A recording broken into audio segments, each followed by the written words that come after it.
Assalamualaikum dan salam sejahtera. Saya Yoyo Ain Laina Baharudin dalam berita COVID-19. Jumlah suntikan dos pertama vaksin COVID-19 kepada populasi kanak-kanak berusia 5 hingga 11 tahun meningkat kepada 32.2% atau 1,144,379 individu. Ia termasuk pemberian kepada 24,311 kanak-kanak menerusi PIC Kits semalam. Kemas kini, data COVID Now turut menunjukkan penerimaan suntikan dos penggalak dalam kalangan populasi dewasa meningkat kepada 64.9%.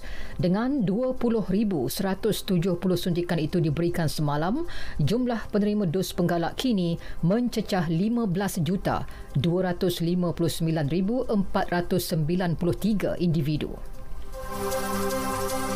Pengambilan vaksin COVID-19 amat penting untuk kanak-kanak berumur 5 hingga 11 tahun terutamanya semasa negara akan memulakan fasa peralihan ke endemik 1 April ini. Kementerian Kesihatan dalam penyataan memaklumkan golongan itu lebih berisiko mendapat jangkitan wabak maut berkenaan.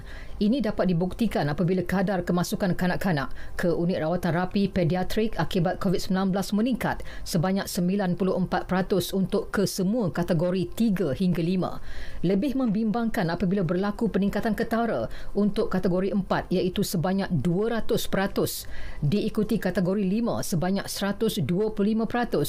Ibu bapa dinasihat segera mengambil vaksin untuk anak-anak bagi melindungi mereka daripada wabak berkenaan. Sementara itu, di Sabah, sambutan ibu bapa terhadap pemberian vaksin kepada kanak-kanak masih rendah. Ini meskipun terdapat 255 pusat pemberian vaksin telah dibuka di negeri itu. Pengarah Jabatan Kesihatan Negeri Sabah, Datuk Dr.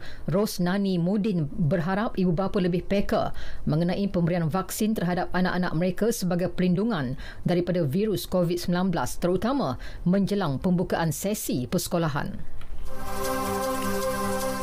Perancis menawarkan dos keempat vaksin COVID-19 kepada penduduk berumur 80 tahun ke atas yang sudah mendapat dos penggalak lebih 3 bulan lalu. Perdana Menteri Jean Castex berkata mereka tetap disyorkan supaya terus memakai pelitup muka meskipun pelbagai sekatan telah dilonggarkan. Negara-negara Eropah pada 7 Mac lalu menggugurkan penggunaan pas vaksin untuk memasuki ruang awam seperti pawagam dan restoran. Namun, ia masih diperlukan untuk masuk ke hospital atau rumah penjagaan warga emas.